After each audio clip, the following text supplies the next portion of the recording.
अस्सलाम वालेकुम। SMTV global के साथ मैं हूं आमना अनफाल। सबसे पहले न्यूज़ हेडलाइंस।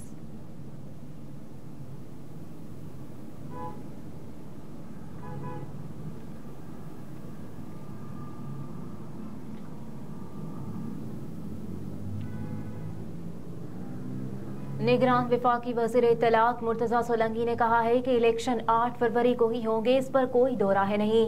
मुर्तज़ा सोलंकी ने अपने एक बयान में कहा कि खैबर पख्तूनख्वा और बलोचिस्तान में अमन व अमान के मसाइल हैं। मुल्क में इससे ज्यादा खराब सूरत हाल रही है, लेकिन इलेक्शन हुए।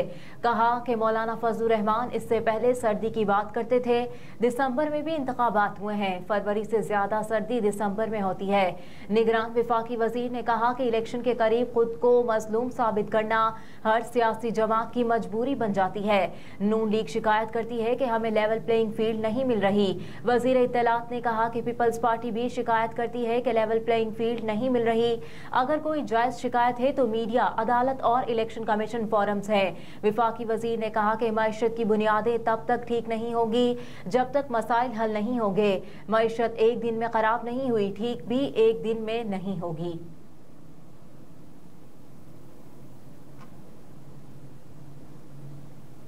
इस्लामाबाद हाई कोर्ट में इंतखाबी शेड्यूल जारी करने से रोकने की दरखास्त पर चीफ जस्टिस आमिर फारूक ने रिमार्क्स दिए कि हाई कोर्ट का तो इसमें कुछ लेना देना नहीं। इलेक्शन एक्ट पढ़ें, इसमें क्या लिखा है। इस्लामाबाद हाई कोर्ट में इंतखाबी शेड्यूल जारी करने से रोकने की दरखास्त पर समाअत हुई। चीफ जस्टिस आमिर फारूक ने शहरी की दरखास्त पर समाअत की। शहरी ने दरखास्त में मौक़िफ़ पेश किया कि कसीर तादाद में अफगान बाशिंदों को गैर कानूनी शनाख्ती कार्ड जारी किए गए। अब मुल्क भर से इन अफगान बाशिंदों को वापस जाने का हुक्म दिया गया। तहम खबरों में आया कि इनको हजारों जाली शनाख्ती कार्ड जारी हुए। फ्रॉड से कौमी शनाख्ती कार्ड हासिल करने वालों के नाम वोटर्स लिस्ट से निकाले जाएं। जस्टिस आमिर फारूक ने रिमार्क्स दिए कि हाई कोर्ट का तो इसमें कुछ लेना देना नहीं। इलेक्शन एक्ट पढ़ें, इसमें क्या लिखा है। इलेक्टोरल लिस्ट किसकी जिम्मेदारी है, आप इलेक्शन कमीशन से रुजू करें। लतीफ खोसा और बुशरा बीबी की लीक ऑडियो के फॉरेंसिक का हुक्म। लतीफ खोसा और बुशरा बीबी की ऑडियो लीक केस की समाअत के मौके पर अदालत ने FIA को ऑडियो की फॉरेंसिक का हुक्म दिया। दौरान समाअत अदालत ने कहा कि तहकीकात की जाए कि सबसे पहले ऑडियो कहां से जारी हुई। जस्टिस बाबर सत्तार ने दरखास्त की कॉपी DGISI को भिजवाने का हुक्म भी दिया।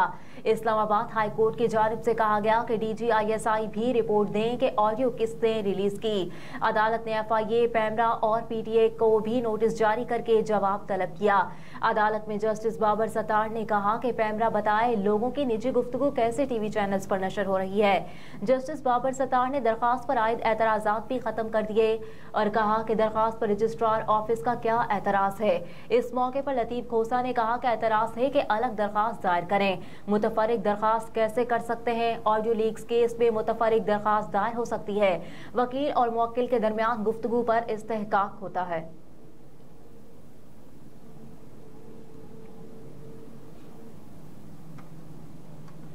रावलपिंडी में ऑयल टैंकर उलटने से आग भड़क उठी। लाखों रुपए का तेल जल गया। ऑयल टैंकर में आग के बाद सड़क पर ट्रैफिक की आमदोरफ्त मुअत्तल कर दी गई। पुलिस ने आग फैलने की वजह से सड़क के दोनों अतराफ रास्ते बंद कर दिए।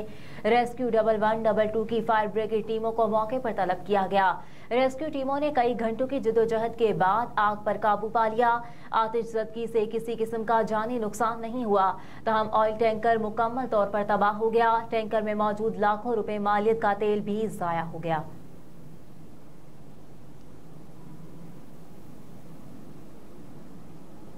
सार्फिन से बिजली की कीमतों पर बगैर हिसाब किताब टैक्सेस वसूली का इंकशाफ। सरकारी पैदावारी कंपनी के हुकाम ने एतराफ़ किया कि महंगी बिजली वाले तखमीने का निज़ाम भी अंदाजों पर मबनी है, जबकि बिजली घरों को की जाने वाली अदायगियों के हिसाब किताब की तफसीलात भी नेपरा अथॉरिटी के पास नहीं।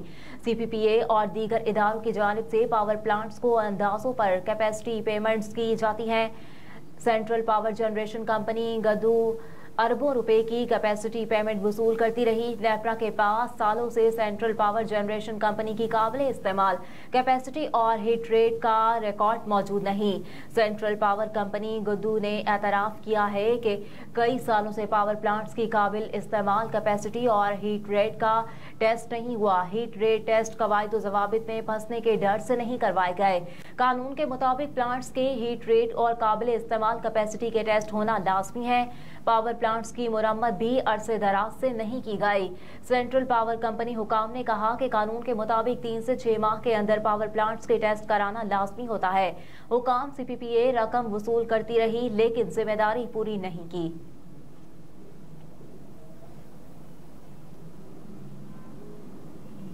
मंजूर पश्तीन को 7 रोजा जिस्मानी रिमांड पर पुलिस के हवाले कर दिया गया। इंसदादी दहशतगर्दी अदालत इस्लामाबाद में मंजूर पश्तीन के खिलाफ थाना तरनोल में दर्ज मुकदमे के मामले पर समाअत हुई, जबकि मंजूर पश्तीन को खुसूसी अदालत के जज अबुल हसनान जुल्करनैन के रूबरू पेश किया गया।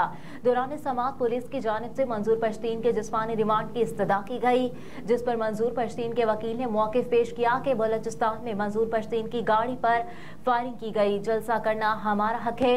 वकील ने मजीद कहा कि मंजूर पश्तीन को बलोचिस्तान से अगवा किया गया और आज 3 दिन के बाद पेश किया गया। मेरे मुवक्किल कल जिस्मानी रिमांड नहीं बनता।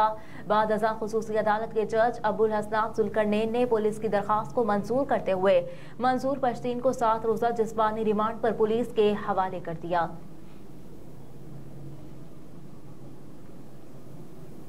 परवेज इलाही को मुकदमे से डिस्चार्ज करने के फैसले को कलअदम करार देने के सिंगल बेंच के फैसले के खिलाफ दरखास्त के काबिल समाअत होने पर फरीकेन से दलाइल तलब कर लिए गए। लाहौर हाई कोर्ट में चौधरी परवेज इलाही को डिस्चार्ज करने के फैसले को कलअदम करार देने के सिंगल बेंच के फैसले के खिलाफ अपील पर समाअत हुई।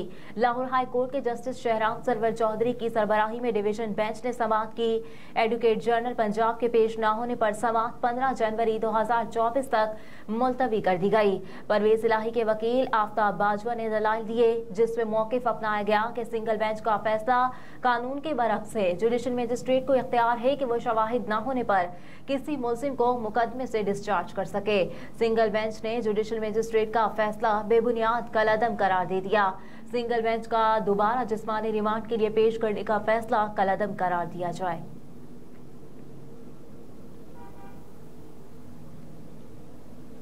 बिग बैश लीग का आज से आगाज। हारिस, उसामा, इमाद और जमान एक्शन में दिखाई देंगे। बिग बैश लीग के मैनर इवेंट के कामयाब इनेकाद के लिए तैयारियां मुकम्मल कर ली गईं। आज पहला मैच ब्रिस्बेन हीट और मेलबोर्न स्टार्स के दरमियान ब्रिस्बेन में खेला जाएगा। ब्रिट स्कॉर्चर्स की टीम लीग में टाइटल का दिफा करेगी। बिग बैश लीग ऑस्ट्रेलिया का पेशा वाराना T20 डोमेस्टिक क्रिकेट टूर्नामेंट है, जिसमें 8 टीमें टाइटल के हुसूल के लिए जोर आजमाई करेंगी, जिनमें Adelaide Strikers, Brisbane Heat, Hobart Hurricanes, Melbourne Stars, ब्रिट स्कॉर्चर्स, सिडनी सिक्सर्स और सिडनी थंडर्स शामिल हैं।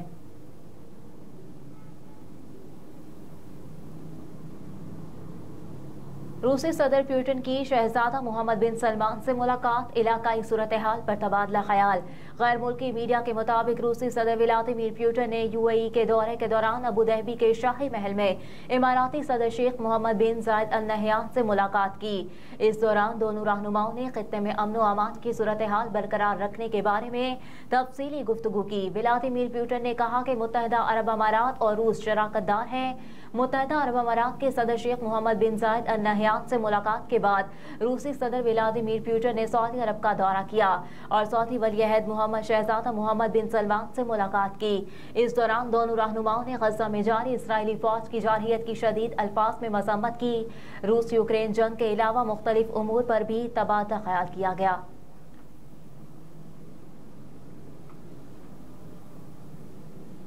पुतिन को रूस का दोबारा सदर नहीं बनना चाहिए। अमेरिकी सदर जो बाइडेन का बयान।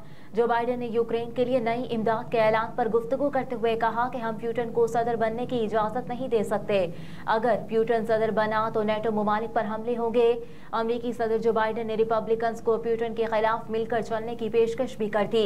दूसरी जानिब गैर मुल्की मीडिया के मुताबिक रूसी सदर व्लादिमीर पुतिन ने UAE के दौरे के दौरान इमाराती सदर शेख मोहम्मद बिन जायद अल नहयान से मुलाकात की। इस दौरान दोनों रहनुमाओं ने खित्ते में अमन व अमान की सूरत हाल बरकरार रखने के बारे में तफसील तफसीली गुफ्तगू की।